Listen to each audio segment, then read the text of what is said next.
had this to say on First Take, weekdays at 10 a.m. Eastern on ESPN, about Sam Darnold and the Seahawks. Yeah, 1,000%. And number one, he's in the same situation that he was in a year ago in Minnesota, with the number one seed on the line in the NFC, and also to win the division. Can you capitalize this time around? Now, I also seen a Sam Darnold versus the Los Angeles Rams, right? Who had two, second half turnovers, but then came back in the fourth quarter and was effective. And he did not let it affect him, and he was able to overcome that adversity. But here we are with another situation on the line. So can you face that adversity again in the same situation that you had in 2024 and overcome it? So, fair or foul to say this is another referendum on Sam Darnold? I think it's fair. Sam Darnold leads the league in turnovers. So that's always going to be a question of whether or not he can get out of his own way and allow his team to prop him up and have success at the highest level of the sport. Same exact scenario as we had last year. The number one seed in the conference, division title on the line going into an opponent's building, and it's whether or not Sam Darnold can have his team on the winning side of it. Now, I thought that we saw a huge grow-up moment a couple of weeks ago for Sam Darnold. I think that was Week 16 at home against the Los Angeles Rams. That put Seattle in this situation where this game would be of this magnitude. And now it's just a matter of Sam and that team being able to go out there and execute against the San Francisco 49ers, who are playing their best football of the season. So if Sam Darnold and the Seahawks don't win this game, and they're not the NFC West champion, and they're not going to be the number one seed, right? If that happens, are you going to change your tune at all about Sam Darnold in that you've brought up all season that it can't just be coincidence, that if you look at the teams led by this man at quarterback have more wins over the last 2 years than any other team in the NFL. That's not just a coincidence, especially when it's over two teams. Are you going to then look at it that way, or are you going to look at it as, I get all that, but he's just not good in big moments? Well, here's the thing, and I know that we're going to make it about Sam Darnold, but I actually think it's also a referendum on today's football. Because Jeff Saturday said something at the beginning of the season, and Ev, I have not been able to get it out of my mind, and the Seattle Seahawks are a microcosm of that. Jeff Saturday told us on this show that in today's NFL, explosive plays are more important than turnovers. Well, the Seattle Seahawks have a chance to prove Jeff Saturday right this weekend. Because if they beat the San Francisco 49ers, then that statement is definitively true. Seattle is 31st in giveaways this season. Only the Minnesota Vikings have more turnovers on offense than Seattle does. And yet it hasn't seemed to matter because they're in position to have the number one seed in their respective conference and have the best record in the entire NFL. That's how they've positioned this thing. So I am fascinated to see how this matchup turns out, not just for Sam Darnold's sake, but also in terms of the overall trend and how explosive plays have factored into today's football and teams being able to have success at the highest level of the sport.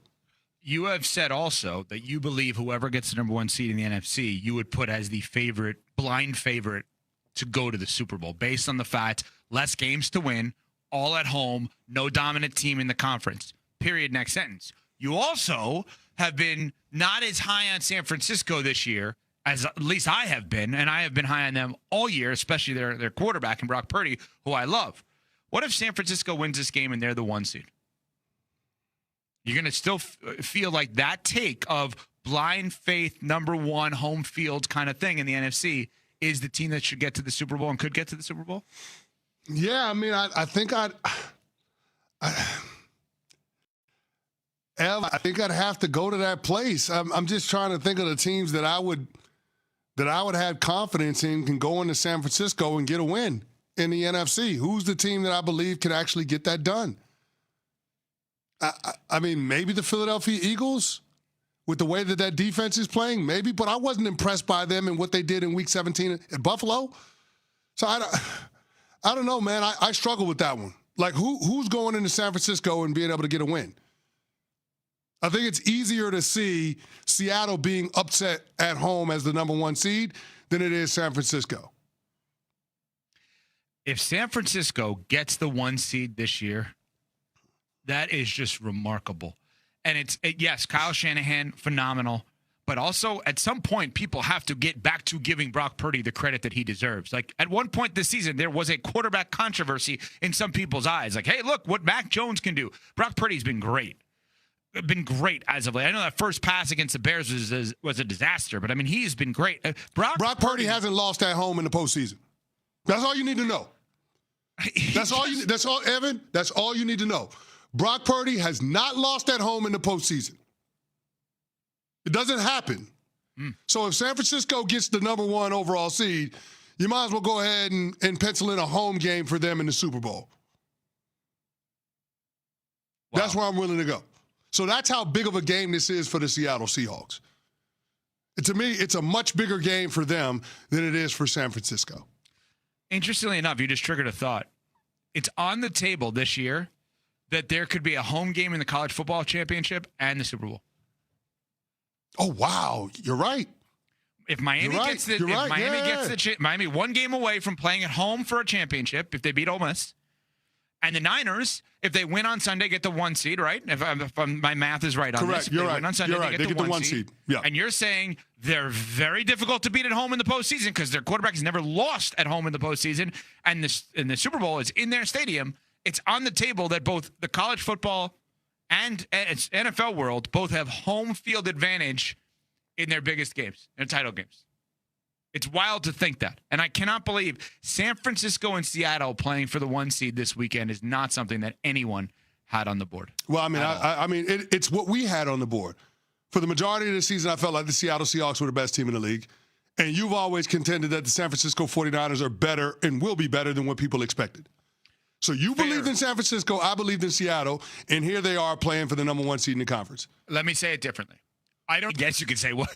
Is that fair to say? What do you mean it should have been? What? Well, I'm just, we're going to get into the NFL in a second, but I'm just, for those who are not with us in terms of watching college football or listening to it here on ESPN Radio yesterday, you heard about all the hype and all the pomp and circumstance of how great the day was going to be, and then you saw the day. Yeah, I mean, you got the good, the bad, and the ugly. The good being Ole Miss, Georgia, the bad being Indiana, Alabama, and the ugly being Oregon, Texas Tech. So we got the full gambit of what college football in the postseason has to offer. The good, the bad, the ugly. Okay, so yes, you were right about that. 23-0 Oregon wins. Dante Moore, who's going to be potentially a first-round pick, it didn't necessarily wow the Oregon quarterback.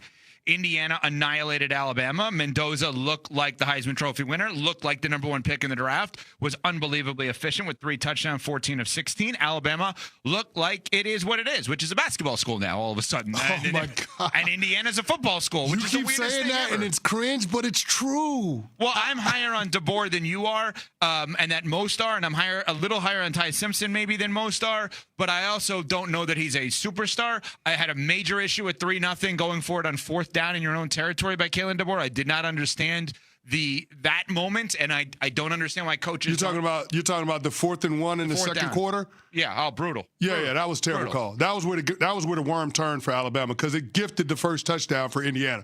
Indiana was sleepwalking for the first quarter, so much so that Nuno, after the first drive, was asking whether or not Mendoza was having a Heisman hangover. Oh, I'm glad you brought that up. Yeah. Let's discuss that for a second. Okay. I understand Nuno's job, which is let me try to come up with as many angles as possible for a 4-hour national radio and television show. And I want to try to come up with things as soon as possible in order for us to prep it, plan it, and think it out. Totally understand that. Just out of curiosity, after one drive, after asking the question whether or not Mendoza was having the Heisman hangover, what went through your mind in that moment? Well, I was watching that defensive line just beat the heck out of that offensive line and get them twice, sack them twice. That was just, hey, you know what it is? I'm not a new year, new me type guy, but I was living in the moment. So, like, I was think that was too quick of a moment to make that? No, because if you listen to all the pundits and everyone that told you, like, that they were going to get after him, like that defensive line was going to get after them. So, and we saw that first drive. We didn't realize that. that first drive. That first drive. Less than 3 minutes into the game. God didn't even have a pass attempt. Heisman hangover for Mendoza. Yeah, exactly. Like, they're going to get after him all day. I don't know. I didn't realize that Alabama's going to have Ryan Williams all year and not use him whatsoever. Like, that's a fair point. Deflecting. I think Well, not deflecting. It was. I mean, that is a fair point, but we're going back to the fact, and people called it out, right? The Kalen DeBoer going forward on 4th down so early in the game that people think was the turning point. Yes. Just saying. So Nuno sent this text, and I wasn't watching the game since it had only started 2 minutes ago. So I'm like, what happened? So I look at the stat line. Mendoza has 0 pass attempts. I was like, did he throw a pick 6? Was there a fumble return touchdown? No, he got sacked a couple times. They punted, and Nuno was like, Heisman hangover, get him out of here. Unbelievable. And then goes on to only throw 2 incompletions the rest of the game. Yeah, and then what? Like 20 minutes later. And 3 touchdowns. 20 minutes later, Nuno They says, won by like I 35 said, in the Rose Bowl against He had Alabama. more touchdown passes Hangover. than incompletions. What Nuno. did he have? Heisman hangover. 30 minutes Oh, my later, God. Nuno says, like I said, Mendoza, QB1.